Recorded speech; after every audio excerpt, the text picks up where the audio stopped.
Halo, selamat sore semuanya. Menghadapi musim kemarau, kemungkinan besar kita tidak akan terlalu aktif dalam kegiatan bercocok tanam. Oleh sebab itu, kita akan mengisi waktu senggang ini untuk mempersiapkan musim tanam berikutnya di saat ada air. Jadi hari ini, sore ini saya akan mengajak Anda semua, rekan semua, untuk membuat pupuk kompos yang kandungannya cukup beragam, cukup bagus. Kemudian proses pembuatannya pun bisa dikatakan cepat, sehingga bisa kita terapkan untuk menyuplai atau memenuhi kebutuhan pupuk yang kita butuhkan dalam bercocok tanam, khususnya untuk kebun sayuran di sekitaran rumah. Hari ini saya akan mengajak Anda semua untuk membuat dalam partai kecil, sekedar untuk berbagi saja, karena sebelumnya saya sudah membuat untuk jumlah yang agak banyak. Bisa dilihat pada karung-karung di sana. Itu ada 2 karung yang sudah diproses sebelumnya, dan proses pembuatannya itu akan kita bahas sekarang ini. Dan ini kita akan mencoba membuat dengan media atau wadah yang lebih kecil, yaitu karung seperti ini. Ini karung 10 kg.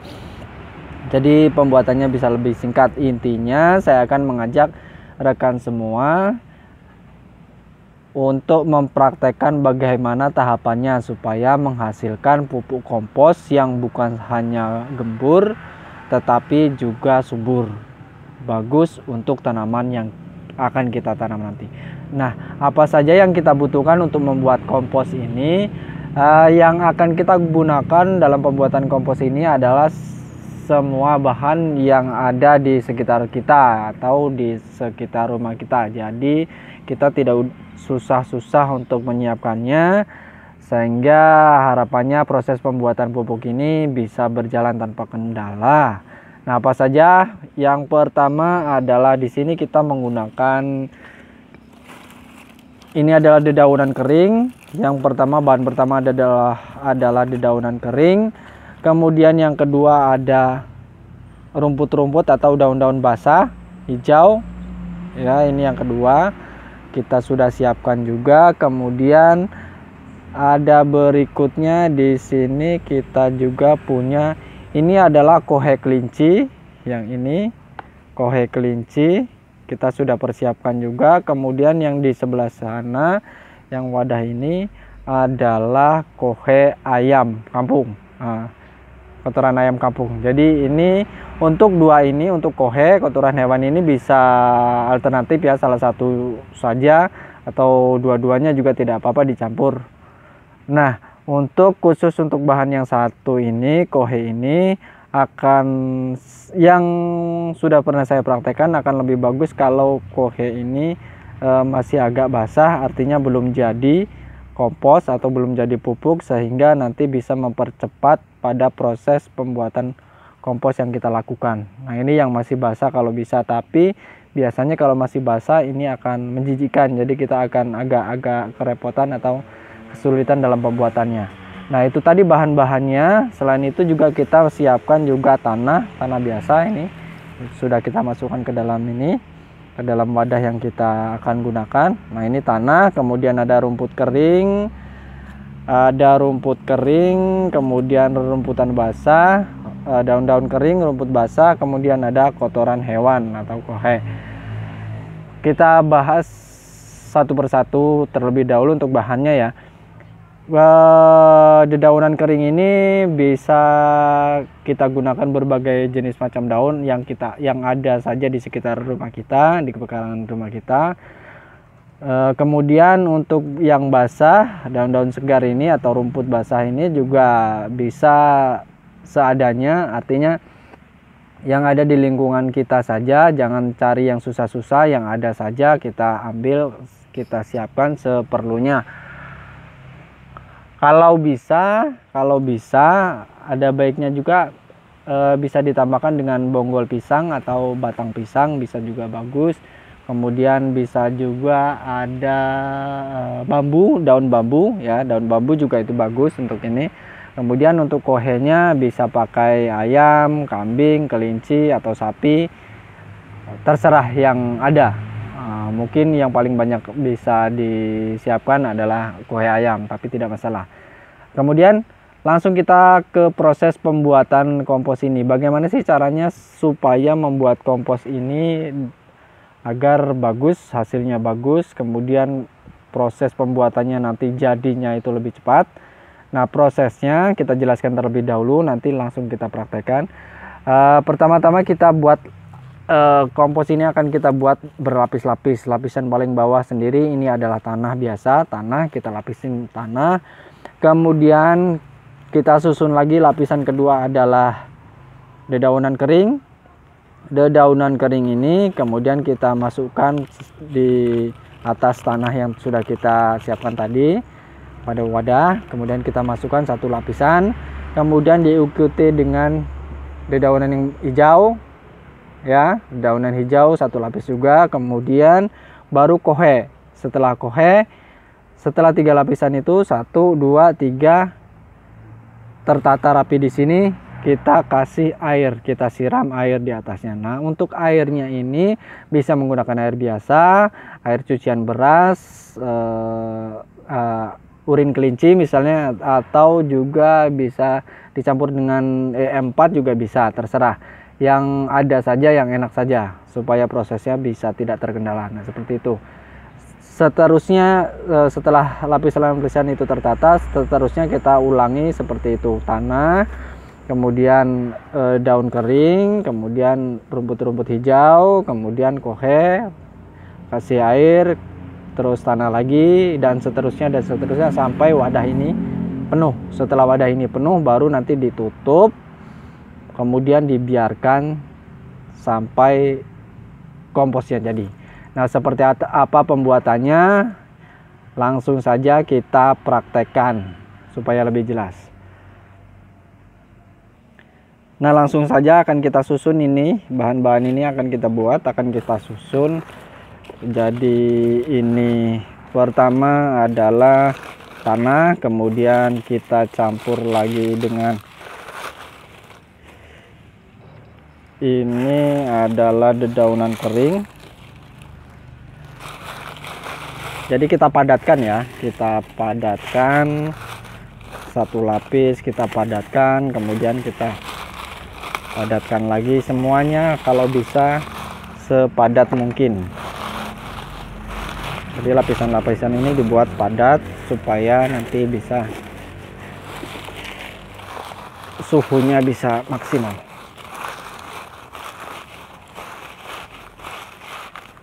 Kalau ingin lebih cepat prosesnya, ini tidak perlu terlalu tinggi atau tidak perlu terlalu tebal ya. Jadi nanti bisa cepat, ini disesuaikan saja kalau itu. Nah, ini pertama adalah yang kita masukkan ini adalah dedaunan kering. Setelah itu kita ambil, tunggu sebentar. Nah, ini adalah rumput-rumputan, rumput hijau ini ya, kita masukkan satu lapis.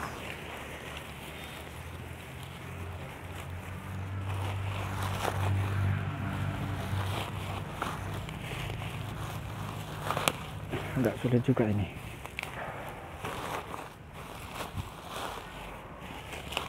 Nah, seperti ini ya. Oh, ini medianya wadahnya terlalu sempit ini, terlalu kecil. Aduh, sulit juga. Ya, tidak apa-apa, kita lanjutkan saja. Nah, ini adalah dedaunan atau rumput-rumput hijau. Kita buat sepadat mungkin. Berikutnya kita masukkan kohe.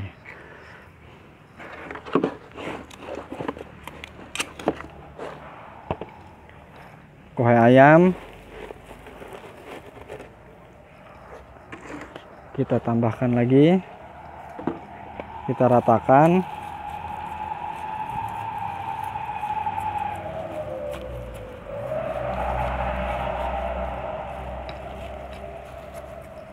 Kemudian berikutnya kita tambahkan kohe kelinci.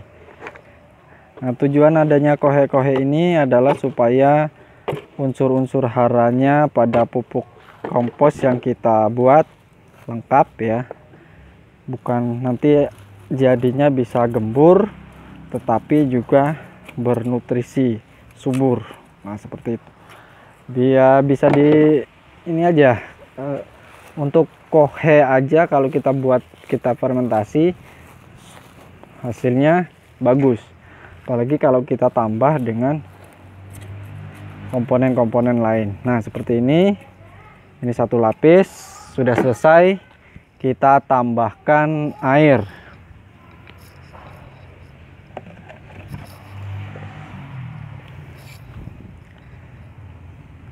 Kita siram air secukupnya, jadi supaya dia lembab. Setelah itu kita buat lagi lapisan berikutnya. Nah, seperti itu ya. Kita masukkan rumput kering lagi.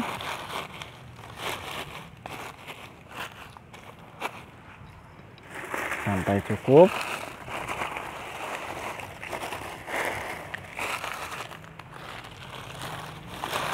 Setelah rumput kering, kita akan tambahkan daun kering, maksud saya. Kita tambahkan juga rumput-rumput yang hijau. Rumput hijau ini selain untuk memperkaya kandungan yang ada pada pupuk kompos yang kita hasilkan, tujuannya yaitu untuk mempercepat proses. Jadi pengomposannya supaya lebih cepat itu harus ada kombinasi perpaduan atau takaran bahan ini yang seimbang, sehingga prosesnya lebih cepat tetapi hasilnya tidak kalah. Nah, daun kering sudah. Sekarang kita masukkan rumput. Nah, ini berikutnya ya. Berikutnya adalah rumput. Rumput hijau kita masukkan, kita padatkan sampai padat.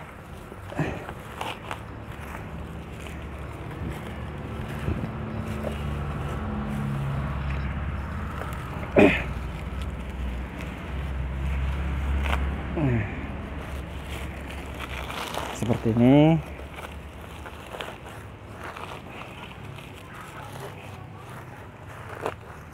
Nah, sekarang sudah pada lapisan rumput. Berikutnya kita tambahkan lagi kohe ayam, kohe kelinci atau kohe kambing. Bisa disesuaikan apa yang ada. Jadi tidak usah jadi beban membuat pupuk itu diratakan ya.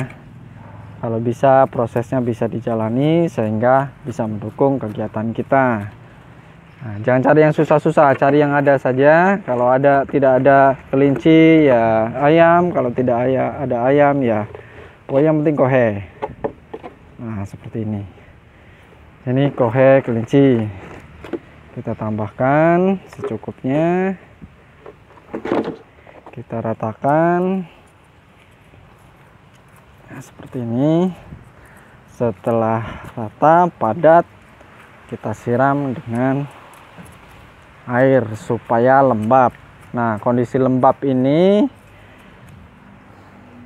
nanti akan menaikkan suhu sehingga rumput-rumput dedaunan yang kita susun tadi kemudian bisa lapuk.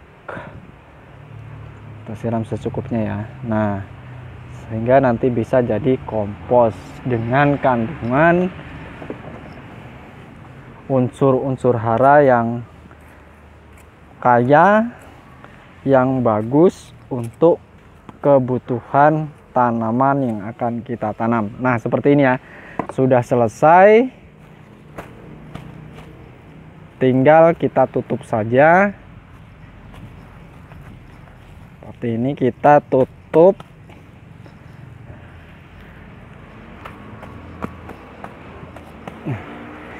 Kita tutup dan kita diamkan.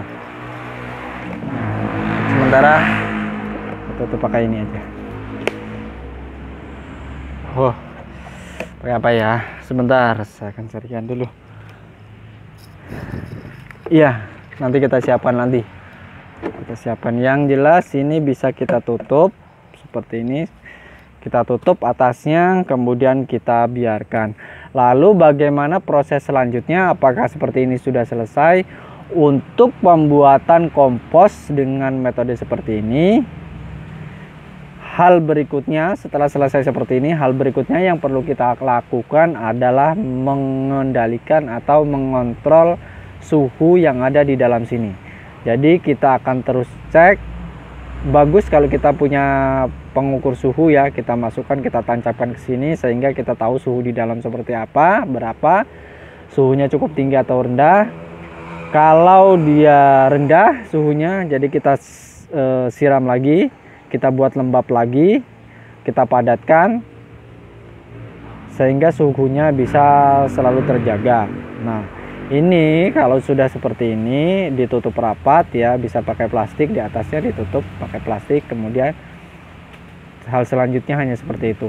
Jadi kita cek apakah ini kering atau tidak. Kalau kering kita buat lembab lagi, kita siram pakai air lagi, dan seterusnya dan seterusnya dan seterusnya. Kalau kering kita siram pakai air, kalau kering kita siram pakai air. Jadi intinya adalah lembab, tidak basah atau tidak kering. Kemudian lembab, nanti mikroorganisme yang ada di dalam yang akan menyelesaikannya. Kita tinggal tunggu sambil mengecek seperti tadi suhunya seperti itu. Setelah kurang lebih hitungan 30 harian, tergantung kondisi ini, kondisi kelembapannya, itu pupuk kompos ini sudah bisa digunakan. Kita buka, bisa kita gunakan. Bisa cirinya seperti apa? Apakah yang sudah jadi seperti apa? Nanti tinggal kita buka aja, nanti hasilnya seperti apa, dalamnya apakah nanti rumput-rumput dan dedaunan kering ini sudah hancur, sudah lapuk seperti apa. Nanti Anda akan tahu kalau sudah ini, kalau sudah jadi Anda pasti akan tahu. Nah, seperti itu pokoknya prosesnya, prinsipnya seperti itu. Nah, untuk berikutnya adalah hal-hal apa saja yang perlu diperhatikan dalam pembuatan kompos seperti ini. Satu, yang pertama adalah prosesnya seperti itu tadi. Intinya kita akan membuat ini semacam fermentasi ya. Ini kita pakai karung seperti ini wadahnya, bisa juga dengan media yang lebih rapat misalnya, atau plastik atau seperti apa mungkin bisa. Tapi praktek terbaik seperti ini menurut saya, masih ada ruang untuk udara. Jadi udaranya masih ada sirkulasi udara karena di dalam tetap butuh oksigen.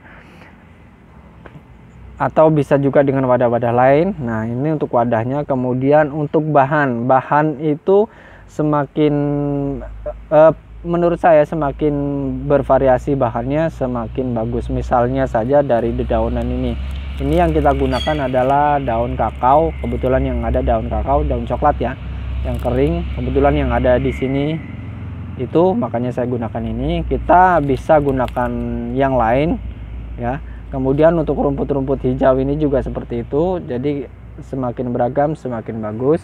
Kemudian untuk kohe hanya itu aja pilihannya, bisa dipilih seperti itu. Untuk bahan-bahan ini agar lebih sesuai dengan kebutuhan pupuknya nanti hasilnya seperti apa, rekan semua bisa browsing, bisa mencari misalnya tumbuhan-tumbuhan yang kaya akan unsur NPK. Jadi pada dasarnya tumbuhan itu, tanaman yang akan kita tanam itu pada dasarnya membutuhkan 3 hal tersebut. NPK seperti dalam pupuk NPK. Nah, itu ada tanaman-tanaman yang kaya akan unsur-unsur tersebut. Jadi bisa kita siapkan bahannya yang sesuai dengan unsur-unsur yang kita butuhkan. Misalnya aja ada daun pepaya, kemudian ada juga batang pisang itu tadi, kemudian ada juga bambu itu tadi, daun bambu, kemudian rumput kering ini juga yang bagus mengandung unsur-unsur tersebut, NPK. Nah, itu untuk bahannya. Kemudian prosesnya seperti itu. Untuk jadinya nanti kurang lebih ya, jadinya kalau bagusnya ya hampir seperti ini. Nanti warnanya hitam kecoklat-coklatan, kemudian aromanya dia tidak busuk, kemudian aromanya khas kompos. Nanti baru bisa digunakan. Nah, seperti itu. Oke. Saya rasa itu saja untuk praktek kita kali ini, pembuatan pupuk kompos dengan cara yang sederhana, hasilnya bagus, kemudian kandungannya juga bagus, kemudian bahannya yang ada di sekitar kita. Nah, mudah-mudahan saya sangat berharap dengan adanya pembahasan ini, rekan semua, Anda semua, ibu-ibu rumah tangga, rekan remaja putri yang ingin berkebun itu tidak canggung lagi untuk mempersiapkan sendiri pupuk yang dibutuhkan. Dengan bahan-bahan yang ada di sekitar kita, kita bisa menyiapkan pupuk sendiri, bisa membuat sendiri, dan bisa menghasilkan tanaman yang sehat tanpa pupuk kimia. Nah, terima kasih telah mengikuti video saya sampai selesai. Mudah-mudahan rekan semua bisa mengikuti video ini dan mempraktekannya di rumah. Semoga sukses dan sampai bertemu pada video berikutnya. Jangan lupa subscribe ya. Terima kasih.